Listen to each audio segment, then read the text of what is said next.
Welcome to another session of corporate finance. So far in the last couple of classes of corporate finance, what we have looked at? We have looked at the asset side of corporate finance balance sheet out there, I am sorry. Asset side of the balance sheet. When I say asset side of the balance sheet, we looked at the investment, we looked at the NPVs, we looked at the IRR, that is internal rate of return. We looked at if I am going to invest my money in this particular project, what is the kind of return I am going to get with the time value of money. If I am going to invest in the other project, what is the kind of money that I am going to get, and so on and so forth out there. Now, I move to the other side of the balance sheet, that is equity and liabilities part of it. When I am going to talk about the equities and the liabilities part of it out here, I am going to look at the core aspect, as you can see on the screen, the risk and return aspect out there. There is some element of risk, there is some element of return, and so what is the belief? If you ask a layman, they would say, oh, high risk, high return. Please note, nobody guarantees you high risk, high return. High risk means higher expected return. The word expected is very crucial out there, because high risk, higher expected. The moment you start taking high risk, nobody guarantees you high return. You are expecting a high return out there, that is where you take a higher risk and so on and so forth out there. Now, let us start with the basics as we go along in this particular class out here. I am picking up some newspaper article out there, newspaper headlines out there. Recent headlines on newspaper, it says up to 35% return in 2023, these sectoral indices have substantially outperformed the BSE Sensex this year. That is, it is giving me some index of the sector, that is, it says capital goods has performed about 35% returns, and reality is giving me 29% return. Auto index is giving me 23%, FMCG is giving me 16%, and healthcare is giving me 21%. So, these have outperformed the performance of the index itself, the sectoral index. These have outperformed the overall index itself, that is, they have performed better than the index out there. But on the other side, I also have, there are some sectors which have not done greatly. Let us say oil and gas index has down by about 8.4%, whereas power index is down by about 5% out there. So, what am I trying to communicate out there? That is, when I say, when I invest money, risk is an important issue. If I had taken, what do you call it as, invested all my money in BSE capital goods index, after I got a return of 35%, I am very happy about it, fantastic. But if you had taken your money and invested in oil and gas, you would have got a negative return of 8.4% out there, negative return of 8.4%. So, you could have, the probability that you would have lost most part of your money is also very high out there, and that is what we call it as a risk is always on the downside. So, what are we looking at? That is, when we say the movement forward or there is a positive movement, it is not that all the stocks, all your sectors are doing exceedingly well. There are some sectors which does well, some sectors which does very poorly. So, what happens? We are looking at balancing these things, that is, we are looking at diversifying your portfolio, so that you are able to manage your risk out there. If I had put all the money in one sector, whether if it is power index, power or oil and gas, probability that I would have lost all my money or I would have not had any return, I would have had negative return is very, very high. So, what I would do? I would sort of spread my money out there. So, I might not overall, I may not get 35% return, but I am getting a sort of positive return, that is, some negative returns are getting offset by some positive returns and so on and so forth. So, I am basically able to balance it out in the whole process. That is the reason I basically put that. I move even to the next level. I am looking at stocks. Let us look at manufacturing. That is what we said in the earlier case. We said what you call it as capital goods index, and BSE is 35% is the movement, that is, it has moved up. Now, let us look at capital goods. Let us look at Tata Motors and let us look at Reliance Industries. If you look at Tata Motors, it has moved up by about 56% in the last year. The stock has moved up, the price of the stock has moved up by about 56%. Capital goods, because if you say, whereas capital goods moves up only about 35%, whereas Tata Motors has moved up by about 56%. Whereas when I look at Reliance Industries out there, it has moved down by about 5% out there, negative growth of 5% out there. Now, if you look at even the previous slide, there is a healthcare is about 21% out there. If you look at Reddy's, it's moved up about 33% out here, what you see. If I look at the banking, it has moved down by about 70. So, what happens? Even in a sector, all industries are not going to move at the rate of 35%. There are some which are like Tata Motors, which are exceeding in the last year. Maybe it was a favorable year out there. So, what happens? Tata Motors out there, if you moved up by about 56% in the last year, Reliance moved down by about 55% out here. So, what happens? Even within a sector, I am diversifying my investments out there to manage my risk out there. If I had invested all the money in Reliance, my returns would have been down by 5% last year. If I had invested all the money in Tata Motors, sir, you would have gained 56. Yes, agreed. But risk is not always on the upside, risk is always on the downside of it. So, what you are looking at is you are diversifying out there.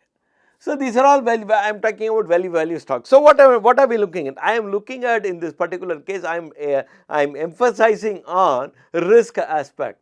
How do you mitigate that risk out there? You mitigate the risk by, first thing, diversifying out there, whether it is sector, in a sector, various companies, and so on and so forth out there. So, then the next question is, there is a tremendous profit potential, but there is also a risk of losing money out there. So, what is it that you as investor are expected to, or what should you as an investor expect when you invest money, your own money out there? What is it that you expect? Let us take some examples out there. I have taken rupee returns out there. That is, when we normally look at, when we talk about returns, we classify returns into two basic aspects of it.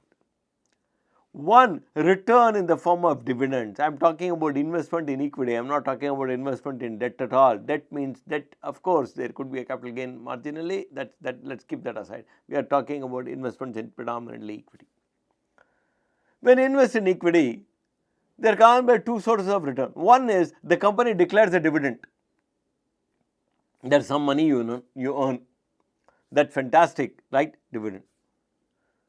The price in the market can also move. Now it is January 2024, and we see that the market is still what you call it as moving northwards, and there is also a capital gain between the money that I would have invested last year and sometime last year and current and as of now.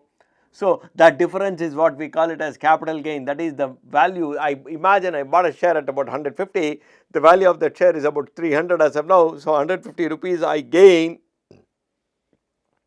because of the movement, the price movement of that particular equity itself. Plus, if they have declared any dividend during the period I am holding, that also becomes my gain out there. So, normally returns come in two form on your investment, dividends and capital gain out there. I am going to take an example out here.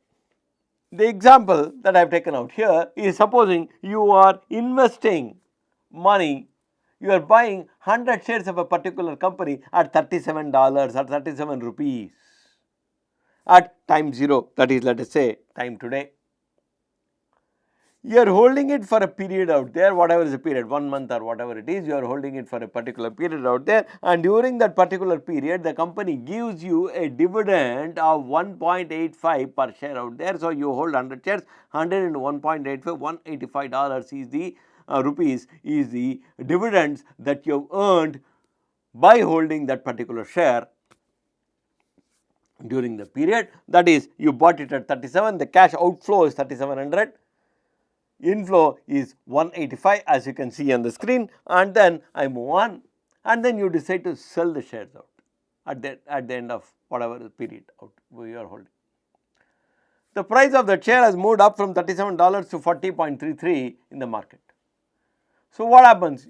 Let us not worry about the transaction cost as of now, we are talking about the net price out here. So, let us say you sell it at 40.33 net after absorbing for the transaction cost. So, you are going to get 100 plus 40.33, $4033 is what you are going to get.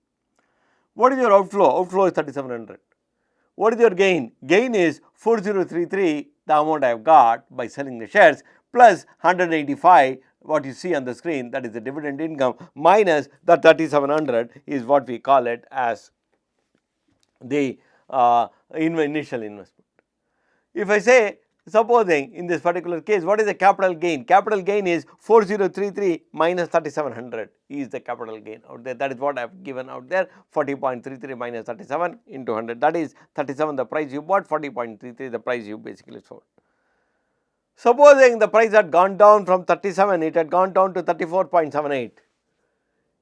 There would have been no capital gain, there would be a capital loss 34.78, and you sold the shares out there. Sir, why will it sell a loss? Suppose you need money, there is urgency for you to need money, so you sell it at a loss, you sell it at 34.78. That means what? You have basically lost roughly about 37, and then you have roughly lost about 2 rupees and 22 paisa, 2 rupees and 22 paisa per share, 2.22 per share. So, what happens? Your net loss is about minus 222, whereas you have gained 185 in the form of dividend. So, your net loss or gain is minus 222 plus 185 will be your net loss or gain in that particular case.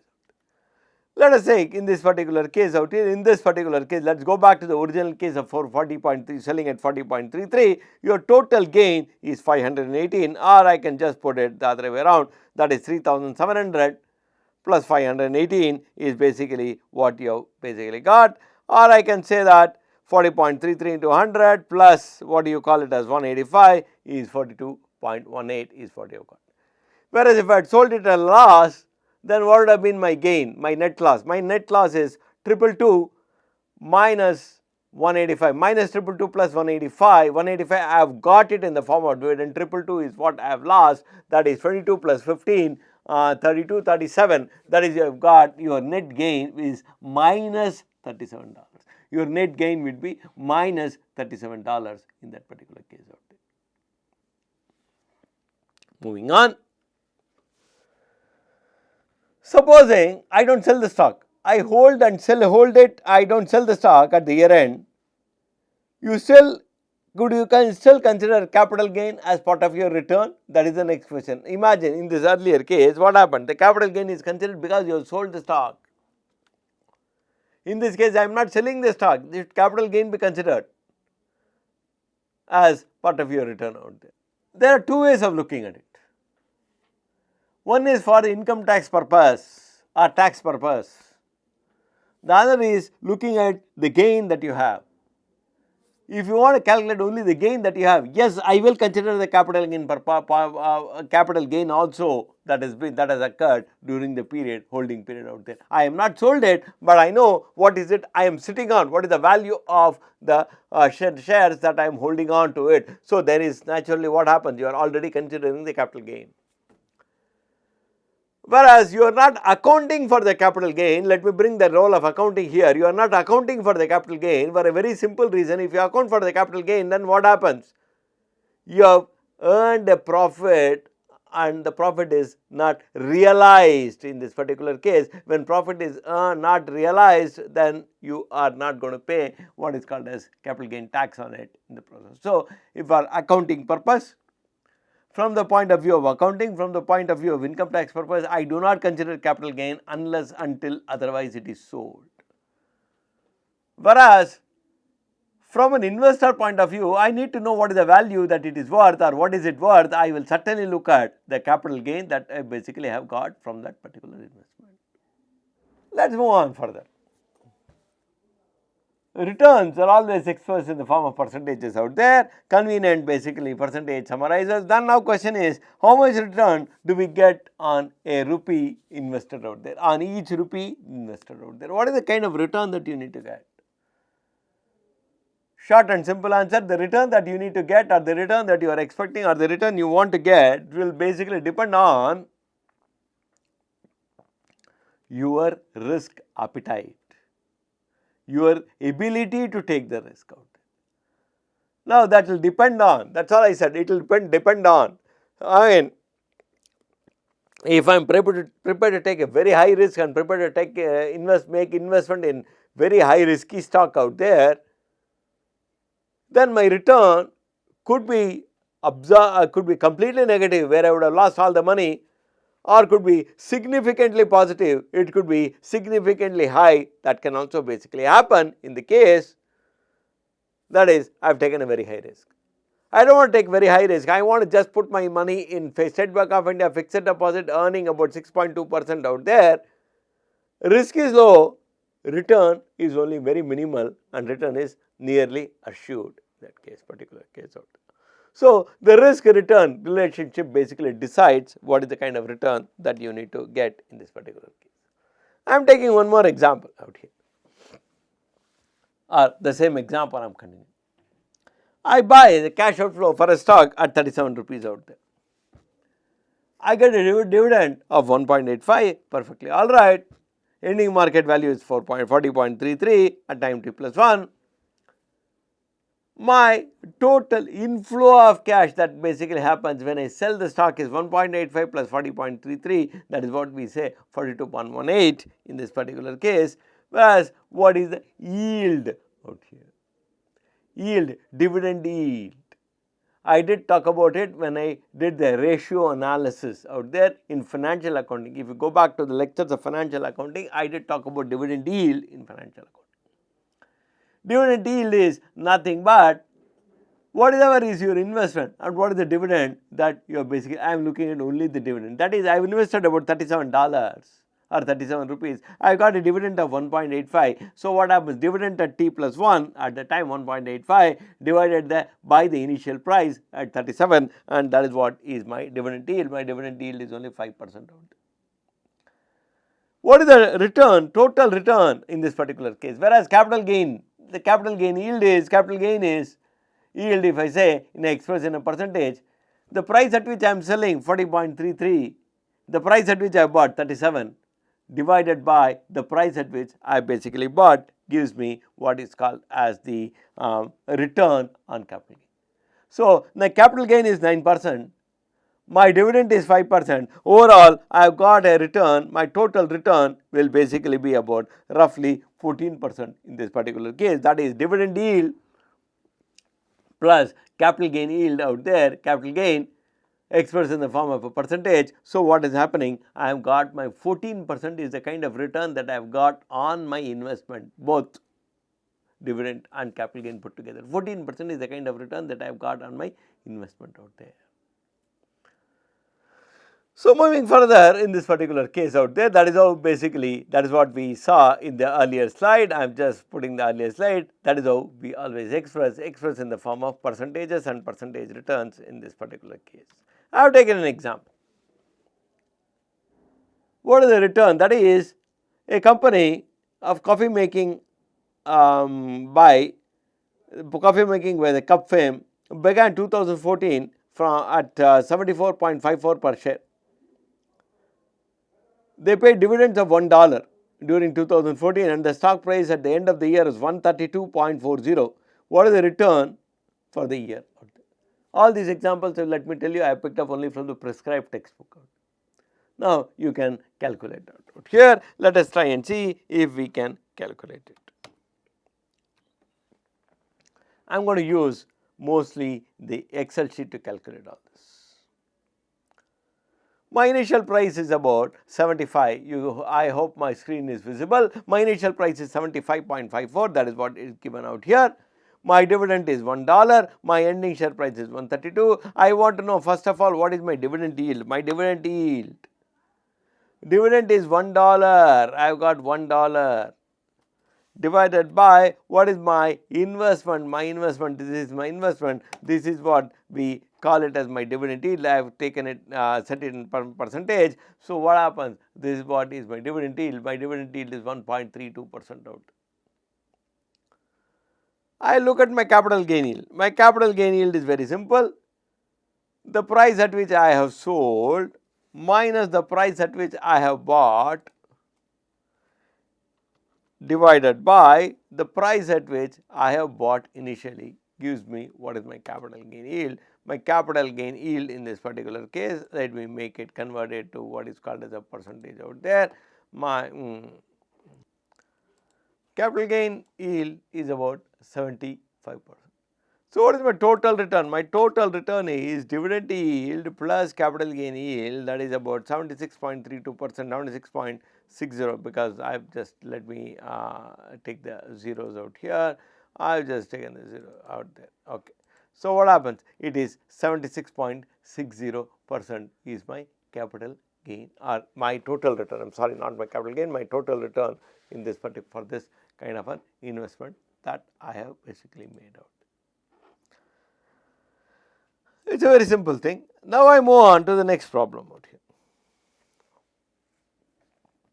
In 2014, GameStop's stock price at the end of the year was 33.80 per share, and dividend was 1.32 or paid. The stock began the year with 49.26 per share. Now, what is the question? The question is, get me what is the total return of this investment out there. Get me what is the total return of this investment out there. Let us start off, try and see. I have not put the question here, but that is the basic question what I am trying to ask you. Let me go to my example 2 in my Excel sheet. So, if I look at this, what is the dividend yield? Dividend yield is very simple. Dividend is 1.32 is what I have got, and then I have the initial price is 49.26 out there, and dividend yield is 2.68% out there. What is my capital gain yield? Capital gain is very simple. The current price, selling price minus the initial price divided by the initial price itself. I know in this particular case it is a loss out there, that is the reason I gave you this problem. So, what happens? It is negative 13.4%, that is the price has moved, the capital gain yield is negative. But what is your overall return? Overall return is less than negative 31.4 purely because you have got a positive dividend yield out there. The positive dividend yield will offset your negative capital gain yield to a small extent. So, what happens? Your total return is only about negative 28.70% out there. Negative 28.70% out there. I move on. I have taken 2 examples out there for calculating the total return and dividend yield, and then I am going to move on to the next example out here. The next example out here. Little bigger. Supposing a stock begins the year with a price of $25 per share and ends with a price of $35 per share. During the year, it paid a dividend of $2 per share, where the dividend yield, what is the dividend yield, capital gain yield and total return for the year. I am going to use Excel out. Suppose you had invested $5,000, 5,000 rupees, the total dollar return or rupee return, I mean I have used dollar and rupee interchangeably, please do not worry, there is a currency out there, that is all. I can correct this to what is called as the total rupee total, what do you call it as the rupee in this particular case, okay. I will say the total rupee return would have received, that you would have received on the investment in the stock is, what is it? The answer is sort of seems to be here, but do not worry about it. Let us try and see if we can calculate this whole thing out there. Let us go back to this Excel in this particular case. I am just going to zoom this a little bit so that it is easier, clearly visible for you. Let us go to example 3 in this category. What is my dividend yield? Firstly, let us say, what is my dividend yield? My dividend is $2, my initial investment is $25, and then this is my dividend yield is 8%. What is my capital gain yield? My capital gain yield is my what is called as ending price minus my initial price divided by the initial price out there, and that is what we call it as the total. What is my total return? My total return is about 48% is the total return out there. What is your investment? My investment is 5,000 $5,000 out there is 5,000 rupees is what I have invested out there. What is the rupee return on the investment out there? Rupee return on the investment is 5,000. On this 5,000 you are earning what is called as 48% out there. That is, you earned about 2,400 as your return, and the total return what you have basically got is 48% or 2,400 out there. That is all that we will sort of look at in this particular case out here.